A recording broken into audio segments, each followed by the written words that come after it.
Bonjour, donc on est au Mobile World Congress à Barcelone et donc on va vous montrer la nouvelle tablette HTC Flyer. Alors voilà, HTC Flyer sur un écran 7 pouces. C'est quelle techno d'écran? Ce sera un écran TFT standard. TFT standard en résolution 1024 par 600. D'accord. Juste pour montrer en fait, ici, on va juste montrer le capot ici.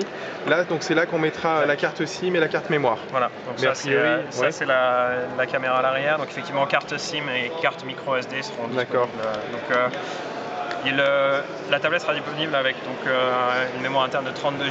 D'accord. Effectivement, il y aura un slot micro SD pour pouvoir ajouter une carte micro SD supplémentaire et augmenter la capacité de l'écran. Donc sur le dessous, il est justement chargé un micro USB. D'accord. Et la caméra face avant, plus il y a un jeu de boutons sensitifs sur le côté. Quelle résolution la webcam à l'avant? À l'avant c'est 1.3 MB. Et à l'arrière 5 MB. On peut faire du 720p, enregistrer des vidéos 720p avec l'appareil photo ou pas? Non, je ne crois pas. D'accord. À vérifier. Très bien. Alors on y va. Ouais, c'est parti. Dans le contenu lui-même. HTC Sense. Donc on retrouve HTC Sense optimisé pour les tablettes. Donc avec notre clock standard qui donne les infos. On peut éventuellement, si je peux le lancer, l'application Weather sur laquelle on a pas mal travaillé pour donner plus d'informations aux utilisateurs, plus une expérience qui est quand même agréable visuellement sur l'écran. On est d'accord, la version Sense qui est là, c'est une version dédiée pour grand écran. C'est ça? C'est une version optimisée de Sense, effectivement. Donc on travaille sur la base de Sense qui est entre guillemets l'ADN HTC et qu'on a travaillé en plus pour s'adapter à l'écran pour pouvoir apporter plus d'informations aux utilisateurs tout en restant facile d'utilisation. Donc on va retrouver les widgets entre guillemets un peu classiques qu'on avait chez HTC, mais modifiés de manière à avoir plus d'informations, plus de contenu facile d'accès. On aura des fonctionnalités qui seront spécifiques à Sense pour la tablette. Donc l'application Reader. On va revenir à l'écran d'accueil et donc l'accessoire que je tiens dans la main, donc le pen, pour utiliser avec la tablette. Il y a une foultitude d'utilisations pour la tablette. Point principal sur lequel HTC a travaillé, c'est hold on that one. Let me unplug. It's fine. Just have a go. Donc, point sur lequel on a travaillé, c'est l'application prise de notes. D'accord. On considère que c'est un use case important pour les tablettes. Donc, on va avoir cette application notes qu'on va pouvoir utiliser donc, avec le stylet par exemple. Toutes les notes peuvent être synchronisées avec le système Evernote. Donc, elles seront backupées sur le serveur et réaccessibles après, que ce soit même sur un PC ou sur un smartphone. Okay. Yeah, I'm just gonna do it. Ok, donc on écrit là. Donc on écrit sur une note, donc je vais prendre une page vierge. L'application Note peut se synchroniser avec le calendrier, l'application calendrier. Donc par exemple, il va me dire je suis dans un meeting, est-ce que je veux prendre des notes par rapport à cette réunion en particulier. Donc on peut choisir de lier ou pas ces applications, mais sinon on retrouve sur une page blanche. Donc on peut utiliser le clavier standard, ça comme on a sur les autres mobiles. Au niveau du clavier, il y a une seule taille de clavier ou il y a plusieurs, on peut choisir, est-ce qu'il y a plusieurs claviers qui sont proposés? Ça va être le clavier par défaut comme sur les clients smartphones, avec la possibilité éventuellement de choisir la langue. Donc on peut taper des notes au clavier ou alors utiliser le stylet. Alors, je vais juste décaler un petit peu, histoire de pouvoir utiliser le stylet de manière simple. Donc on peut choisir différents types de stylets, customiser la couleur, la taille des points, et après prendre des notes. Donc on peut soit écrire du texte, donc je vais essayer de le mettre dessus. Voilà. D'accord. En train d'écrire. C'est pas facile quand je suis pas en face. Ouais. Voilà. Bonjour. Ok. Ou alors simplement faire un petit dessin, prendre une note, un schéma, etc. Donc après ça, on peut l'éditer, sauvegarder. L'application Note permet également d'intégrer d'autres éléments comme une photo. Donc on peut utiliser l'appareil photo pour intégrer une photo à la note. Mettre également des fichiers en pièces jointes. Et important, on peut utiliser la fonction Time Mark ici. qui va en fait enregistrer les interactions que j'ai avec la tablette pour prendre mes notes. Donc il va enregistrer le son de ma voix, mais il va également enregistrer les dessins que je suis en train de faire, etc. Si je prends un schéma, s'il y a beaucoup d'informations qui arrivent en même temps, tout ça est sauvegardé, je peux après l'arrêter et le rejouer tranquillement après ma réunion. C'est un bloc-notes vocal, on peut racheter un bloc-notes vocal à mémo. Donc c'est vraiment n'importe quel contenu à prendre une note, tout est consolidé là en un seul et même endroit. Lors de la conférence, il montrait aussi pendant une réunion, est-ce qu'on peut aussi, par exemple, si on est dans une réunion, il y a des gens qui parlent, le micro pourra capter et il y a un travail de DSP qui sera assez bon pour enregistrer ça? Il y a une qualité audio qui sera bonne, après sûr si la salle est grande et que la personne est à tout le coup, je ne vais pas garantir qu'on enregistre, mais effectivement la qualité du son sera bien travaillée pour qu'on élimine un maximum d'écho et que ça soit confortable effectivement à utiliser. Donc ça... Est-ce que c'est sensible à la pression? C'est-à-dire si j'appuie fort, ça fait un gros trait ça peut. Le stylus est assez sensible. Là, toutes les fonctionnalités sont pas activées pour la démo, mais ça peut faire ce genre de choses, ça peut être customisé. Non, surtout ce que j'allais montrer, c'est que on peut utiliser le stylet pas que sur l'application Notes, mais aussi partout. C'est-à-dire que je peux faire une custo de mon écran d'accueil et si j'ai raté la Saint-Valentin, je peux me rattraper vite fait, envoyer une petite fleur et récupérer le coup entre guillemets en envoyant ça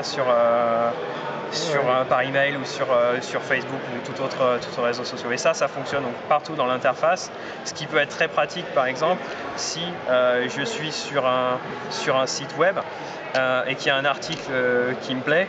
Par exemple, je veux me faire le point sur le Seven Mozart. Hop. Ça c'est pas mal, je peux envoyer ça avec mes collègues pour partager la dernière info de tel produit HTC. Ils reçoivent quoi, une copie d'écran, c'est ça? Ils vont recevoir cette image effectivement avec la copie d'écran et la modification. Donc un mail avec un fichier joint, exactement, format image, d'accord. Avec ce format image. C'est quoi, c'est du JPEG qui est envoyé? Je pense qu'on peut supporter plusieurs formats. On peut choisir le format, on peut paramétrer? Voilà. D'accord, voilà. Et ça peut être pratique aussi également dans l'application des e-books. Si vous voulez prendre des notes sur un e-book, ce que j'ai certainement dû faire dans la démonstration précédente, voilà. Je peux prendre des notes directement sur mon e-book. Donc si par exemple on peut imaginer être à l'université et avoir des cours en version soft copy électronique, eh ben, on peut prendre les notes directement là-dessus, plus besoin d'avoir son notebook. Par contre là c'est pas envoyé, c'est juste des notes qui sont saisies dans le livre. Là voilà, ça sera sauvegardé dans le livre et l'application HTC Reader va pouvoir les sauvegarder en plus. On peut les manager, les supprimer, les éditer, etc. Et est-ce que ce sera lisible par d'autres applis ou uniquement par HTC Reader? Si je passe mon livre bookmarké avec des notes à quelqu'un d'autre? Il y a certainement des problèmes de compatibilité à anticiper, mais je pense qu'on peut travailler sur des standards communs qui font que ça soit réutilisable. Ce serait pas mal ça. Oui, je suis d'accord, ce serait pas mal. Je connais pas les détails à 100%, oui, mais c'est peut-être un peu trop tôt aussi parce que c'est peut-être pas finalisé. D'accord. Et une autre question, le stylet il est bien livré avec la tablette, c'est pas une option? Oui, le stylet vient avec la tablette, donc dans le contenu de boîte tablette. Alors après ça peut dépendre de la disponibilité selon les pays, etc. Mais normalement la tablette viendra avec le stylet par défaut et une case pour tenir le stylet avec la tablette. Donc une housse par défaut pour tenir la tablette. Ah d'accord, et pour ranger le stylet. Oui, parce qu'en fait il n'y a pas de... c'est pour ça qu'il y aura une housse par défaut qui tiendra le stylet avec la tablette. D'accord, c'est bien, ok. Donc voilà, et après on a travaillé beaucoup donc, sur le contenu de manière à avoir accès à des vidéos, pouvoir télécharger les films et les regarder après directement sur le il y aura le système de vidéo à la demande qu'on a vu avec HTC Watch qui sera d'accord, HTC Watch, ouais. La tablette supporte le download, progressive download, donc on peut commencer à regarder le film même si le fichier n'est pas entièrement téléchargé, ce qui permet de gagner du temps. On pourrait utiliser la partie jeu aussi qu'on a vu. Voilà, la partie jeu, c'est pareil, il faut voir en termes de disponibilité, selon les pays, ça va pouvoir varier, mais on va essayer que tout soit disponible au niveau du lancement. Donc effectivement, l'expérience jeu qui vous a été présentée sera disponible. Et puis voilà, donc on peut essayer aussi rapidement la caméra avant. Je veux bien, ouais. Donc là, on a lancé la webcam. Le service de visio HTC. C'est quoi la compatibilité? Ça marche avec, ce sera entre HTC, ça marche avec d'autres? Alors non, en fait pour ce qui est communication, visio, comme la tablette supportera le data, on peut faire toutes les solutions de voix sur IP ou utiliser des clients comme Skype par exemple pour avoir une solution de vidéo. On n'a pas de solution propriétaire HTC, non, pour rester ouvert et que tout le monde puisse utiliser la fonctionnalité. D'accord. Une sortie HDMI dessus? Alors non, pas directement. Par contre, il y a des adaptateurs. Il y aura un adaptateur disponible en accessoire pour convertir la sortie en HDMI, MHL vers HDMI. Donc ça sera, c'est supporté, mais c'est disponible en accessoire, pas directement. Il n'y a pas de port, enfin USB pour brancher une clé USB ou Non, pas directement, mais on va travailler sur des accessoires comme des DockStation, etc. qui pourront augmenter effectivement la capacité de connectivité, le DLNA, etc. Le DHDMI aussi sur une dock, d'accord. J'espère qu'il y aura le chargement aussi sur la dock. Parce que certains oublient de le mettre, ça serait pas mal quand même. Normalement, ça sera après toute une série d'accessoires pareil à sortir avec. D'accord. Et puisqu'on parle d'extension, je me suis un peu. Est-ce qu'il y a un port mémoire ou pas? Oui, il y a un micro SD ou pas? Il y aura une carte. On l'a dit avec la carte aussi. Il y a une carte micro SD. Donc la mémoire par défaut sera 32 Go et il y a possibilité de rajouter une carte micro SD en plus pour augmenter la capacité de la mémoire. D'accord. Je crois qu'on a fait un peu le tour, il n'y a pas d'autres fonctionnalités nouvelles. Plein d'autres fonctionnalités, mais il faudrait des heures de démo. Non, vraiment, l'important, c'est une version Sense vraiment optimisée pour les tablettes pour donner une expérience qui soit fluide et pratique pour les utilisateurs. Beaucoup de travail a été fait sur cette expérience. Par exemple, si on tilte le device, on a ces deux vues qui nous permettent de rapidement aller sur un email et pouvoir ça c'est l'ouvrir. Nouveau, ça d'accord. Ça c'est un exemple d'optimisation de Sense pour les produits tablettes. C'est pas quelque chose qu'on peut faire sur les produits smartphones, mais par contre on peut le faire sur les produits tablettes. Et ça c'est très très pratique. Bien sûr. Ça c'est très très pratique, vite sur les emails, etc. Et c'est la même chose après sur l'application photo, on va retrouver ce même concept sur lequel on a travaillé avec Sense. Donc si je lance l'application Galerie, ça va être le même concept. J'ai mes albums et si je tilte la tablette, je tombe sur cette vue qui me permet d'avoir tous mes albums rapidement ou le détail de chacun de ces albums. Ok, d'accord. Vous pouvez nous rappeler le poids déjà? C'est 420 grammes. D'accord, c'est très léger et puis finition vraiment en alu, vraiment sapintique. Ouais, non, vraiment facile à porter. Enfin, ça fait faire 3 heures là que je fais la démo, je suis pas encore mal au bras, donc ça va. Non, vraiment très très confortable à porter. D'accord. Et moi, mon avis, j'ai pu un peu la toucher, la prendre en main. Finition alu est vraiment sympa. C'est un beau produit. L'épaisseur, vous nous rappelez, vous l'avez en tête ou pas? J'ai pas en tête l'épaisseur, je suis désolé pour ça, mais c'est vraiment très fin.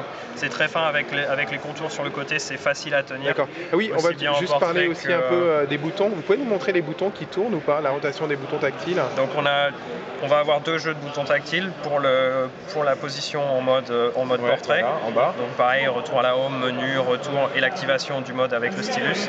Et la même chose en mode. En fait, les boutons, je sais pas si on le voit sur la vidéo, c'est pour les lecteurs. En fait, les boutons tactiles quand on tourne, ils sont utilisables ici. Donc c'est ici ou ici. En fait, on a juste un sens de rotation. Ça sera toujours en dessous. Ouais. D'accord, ok. Donc là.